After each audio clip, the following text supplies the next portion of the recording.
Hello दोस्तों, कैसे हैं आप। मैं प्रियंका। आज हम दोनों माँ बेटी ने सोचा कि कुछ अलग एक छोटा सा वीडियो बनाया जाए जिसमें हम दोनों एक दूसरे से अपने दिल की बातें शेयर करेंगे और कोशिश करेंगे एक दूसरे को जानने की। वैसे तो हम लोग एक दूसरे को बहुत अच्छे से जानते हैं, पर कुछ ना कुछ हम दिल की बातें अपनी ऐसी जो हाइड वाली, जो छुपी वाली बातें हैं जो हमने एक दूसरे को नहीं बताई हैं तो वो जानने का इससे अच्छा मौका नहीं मिलेगा। और जैसे हमने बहुत सारे शो के नाम देखे, हमने यूट्यूब पे सर्च किया कि हम क्या बना सकते, तो उसमें निकल के आया सबसे पहले कॉफ़ी विद करण, फिर सेकंड पे निकल के आया बहुत ओल्ड है, जीना इसी का नाम। तो हमने वो वीडियोस देखे, हम लोगों को बहुत अच्छे लगे, तो हम किसी का कॉपी नहीं करेंगे, अपना तिकड़म तिकड़ी वाला दिमाग चलाएंगे। और हमने तिकड़म तिकड़ी करके एक नाम सर्च करा है जिसका नाम है रोटी विथ लेखा। 1 2 3 स्टार्ट। और मम्मी, आपको वीडियो बना के कैसा लग रहा है? थोड़ा सा घबराहट हो रही है क्योंकि कैमरे के सामने आते ही कुछ बोलते हैं, कुछ भूल जाता है, पता नहीं रहता कि क्या बोलना है। अच्छा, और पूछो क्या पूछना है। आप अपनी लाइफ के बारे में? लाइफ के बारे में तो देखो, शुरू से स्टार्ट करते हैं, जहाँ से मुझे याद है कि मैं प्रियंका हूँ वहाँ से स्टार्ट करते हैं। और कुछ अच्छी कड़वी कुछ भी आते हैं तो उनको मैं शेयर करती हूँ। बचपन कोई ख़ास इतना अच्छा नहीं निकला। पढ़ाई में थोड़ा सा कमज़ोर दिमाग था तो ज़्यादा पढ़ाई में नहीं मन लगा, पर इसके अलावा भी और भी बहुत सारी चीज़ें हैं। जैसे मुझे ड्राइंग करना बहुत अच्छा लगता था, और जैसे साइंस में कोई प्रोजेक्ट होते थे ना, मेंढक बनाना है, कहीं कुछ भी, मतलब फिज़िक्स का भी कोई रहता था ड्राइंग की स्ट्रक्चर वगैरह बनाना, तो बहुत सारे लोग मुझसे बनवाते थे और मुझे बहुत अच्छा लगता था बनाना। और राइटिंग मेरी 5th क्लास तक तो इतनी गंदी थी कि ना, जो हमारे सरस्वती शिशु मंदिर के आचार्य जी थे सुरेश चौबे, कई बार उन्होंने ये बोल दिया कि ना, तुमने लिखा हुआ है तुम ही चेक कर लो, जो लिखे वही जांचे। इतनी गंदी राइटिंग थी, लिखा कुछ नहीं लिखना आता था बिल्कुल, पता है। और मतलब लगता था कि सही में कुछ नहीं लिखना आता बिल्कुल। मैं मतलब बहुत गंदी वाली फीलिंग आती थी मुझे कि नहीं आ रहा लिखना, पर मैं अपना कितना भी दिमाग लगाती थी ना, मेरे से नहीं बनता था। पर 5th के बाद में जो मेरी राइटिंग में सुधार हुआ ना, तो इतनी अच्छी राइटिंग, वो कर्सिव राइटिंग, हिंदी और इंग्लिश दोनों इतनी अच्छी राइटिंग आती थी कि ना, मतलब अच्छा लगता था कि हाँ, सब लोग ये बोलते थे ये राइटिंग प्रियंका की। यहाँ तक कि पापा के जो मतलब एमपीवी में सर्विस करते थे पापा शुरू से, तो कोई भी लेटर बनवाना होता तो पहले इतना टाइपिंग का नहीं चलता था, तो अच्छी राइटिंग के कारण सबसे ज़्यादा लेटर वो मेरे से लिखवाते थे तो अच्छा लगता था, राइटिंग अच्छी है तो मतलब गुड फील आता था कि हाँ यार चलो कुछ तो अच्छा है। और उसके बाद में कुछ पढ़ाई में कोई ख़ास ज़्यादा अच्छा नहीं हुआ, स्कूल जाने का मन नहीं करता था, तो सौ बहाने बनाते थे, अपनी साइकिल खुद ही पंचर कर डालते थे, कहीं कोई बैठ रहा है, कहीं पता नहीं कितने स्कूल जाने के लिए झूठ बोले कि स्कूल नहीं जाना। पर आप लोग ऐसा नहीं करना, बहुत गलत बात है। आज हम इस चीज़ के लिए बहुत अपने आप में पछताते हैं कि नहीं, ऐसा नहीं करना चाहिए था। पढ़ाई शिक्षा हमारे जीवन का एक बहुत महत्वपूर्ण अंग है। जिस तरह से हमारे शरीर के सारे जो अंग महत्वपूर्ण है, हम किसी के बिना नहीं रह सकते, इसी तरह पढ़ाई शिक्षा हमारे लिए बहुत ही ज़रूरी है। हमें अच्छे से बोलना, शिष्टाचार, किसकी इज्जत करना है, और सबसे बड़ी बात डिसिप्लिन, मैनर से सिखाती है हमको।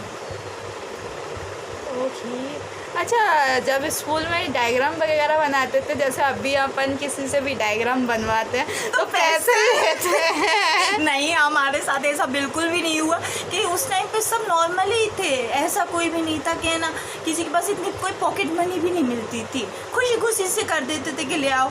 पता है, मैं मतलब राइटिंग अच्छी होने एक शौक़ रहता था कि कॉपी किसी की कंप्लीट नहीं है ना, घर में भी किसी की कॉपी कंप्लीट लाओ बताओ हम कर। पर पता है लेखा, सबसे बुरी बात बताऊं, ये भी एक टाइम तक ही अच्छा लगा। किसी का ज़्यादा दिख जाता ना, बहुत का राइटिंग अपने आप ही मुंह मोड़ लेती थी, मन ही नहीं करता, अच्छी से बुरी राइटिंग बन जाती थी वो, और गलत सही लिख जाता था उसमें भी। स्ट्रगल तो आज भी चल रहा है और सभी का चलता है, ऐसा नहीं, कभी किसी का स्ट्रगल नहीं रुकता है। पर ये है कि पापा की गवर्नमेंट जॉब थी, तो उससे हम लोगों को बहुत ज़्यादा सपोर्ट मिला, क्योंकि पापा हमारे 4 भाई थे, तो सबसे पहली जॉब उनकी लगी। और यही एक सोच थी उनकी कि जो दुख दर्द या जो गरीबी हमने देखी है वो किसी को देखने ना मिले, तो पूरा फैमिली को सबको लेकर चलते थे। तो फाइनेंशियल भी सबको सबसे ज़्यादा सपोर्ट कर पाते। उस टाइम पे सैलरी भी काफ़ी कम थी और खर्चे भी उतने ही थे। तो बोलते हैं ना कि पैसा जितना आता है ना वो अपनी जगह ढूंढ लेता है, तो कोई भी ज़्यादा ऐसी बचत नहीं होती थी। पर सबसे ज़्यादा स्ट्रगल टाइम हमारा रहा जब हमारे पापा 95 में सस्पेंड हुए थे। वो किसी कारण से सस्पेंड हो गए, क्योंकि मार धाड़ वाले थे। जैसी मैं हूँ, जैसी मैं नहीं हूँ, मैं उनके जैसी हूँ। तो ऐसे ही था, लड़ाई हो गई थी, तो बहुत कुछ हुआ बीच में, तो सस्पेंड कर दिया। और उस टाइम हम लोग इतना निराश हो गए थे कि अब हम लोग कहाँ जाएँ। उस सरस्वती शिशु मंदिर में पढ़ते थे कि अब पढ़ाई आगे की कैसे होगी। घर वालों ने, मतलब हमारी दादी और सब लोगों ने बोला कि सरकारी स्कूल में एडमिशन करा दो, पर हमारे पापा ने बोला कि नहीं, हमारे बच्चे अभी भी पढ़ रहे हैं, वहीं पर पढ़ेंगे, उसी स्कूल में पढ़ेंगे। तो हमारे पापा ने एक छोटी सी दुकान, पहले जो हाट लगते हैं, तुमने देखा होगा लेखा, हाँ। कि आज भी हाट लगते हैं वीकली, हर हफ्ता एक डिसाइड रहता है जहाँ पर काम करने, मतलब कोई भी किसी तरह की दुकान लगाए, कपड़े वाले आते हैं, बर्तन वाले आते हैं, चाट पकौड़ी वाले आते हैं, सबका एक छोटा सा कारोबार रहता है। वो अपना हर जो दिन डिसाइड रहता है वीकली का, वहाँ पर जाकर ही करते हैं। दूर दूर से लोग आते, तो ऐसे ही हमारे पापा है ना कपड़े की दुकान लगाते थे। और उस टाइम पर हमारे पास गाड़ी का साधन नहीं था, तो पापा साइकिल पर पूरी पोटरी को, हम लोग 3 भाई बहन हैं, और मतलब मम्मी तक हमारी पूरी एक कोने हम लोग सब पकड़ते थे और पापा के कंधे पे रखते थे, क्योंकि हम गवर्नमेंट क्वार्टर में रहते थे, तो जीने रहते थे वहाँ पे। और पूरी पोटरी को नीचे पापा लेकर जाते थे। पहले एक गाड़ी चलती थी लेखा, TVS 50, वो भी पापा के ऑफिस में एक अंकल हैं, विनोद श्रीवास्तव अंकल, उन्होंने उनको दी थी कि है ना जब पैसे हो जाएंगे तब दे देना। और पापा जो भी काम करते थे तो उसी से काम करते थे वो, तो वहाँ तक मेन रोड तक लेकर जाते थे, फिर वहाँ से बस से। तो मतलब बहुत स्ट्रगल किया है उन्होंने भी अपनी लाइफ में, पर जो उनसे बन पड़ा, उन्होंने बहुत सारी चीज़ें और अच्छी शिक्षा हम लोगों के लिए सब कुछ बहुत अच्छा किया हुआ है। पर जैसे बोलते हैं कि समय बदलता है, जब बच्चे बड़े होते हैं तो सबकी सोच अलग हो जाती है, सबकी मतलब मानसिकता अलग हो जाती है।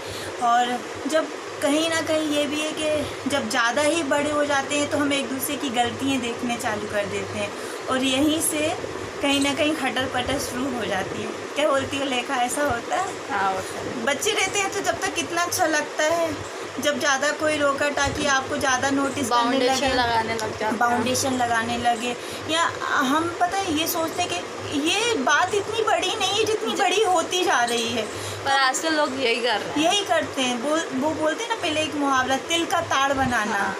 छोटी सी बातें हम जिसको अवॉइड कर देते हैं, उस बात पे लोग लड़ जाते हैं। तो ऐसा ही कुछ हमारे सबके साथ में ही होता है। हमारे साथ में क्या, आपके साथ भी ऐसा कहीं ना कहीं हुआ होगा, चाहे भाई बहन का रिश्ता हो, चाहे फैमिली में किसी के साथ भी ऐसा। और ऐसा नहीं, ये रुका नहीं है, ये सब कुछ रुका नहीं है।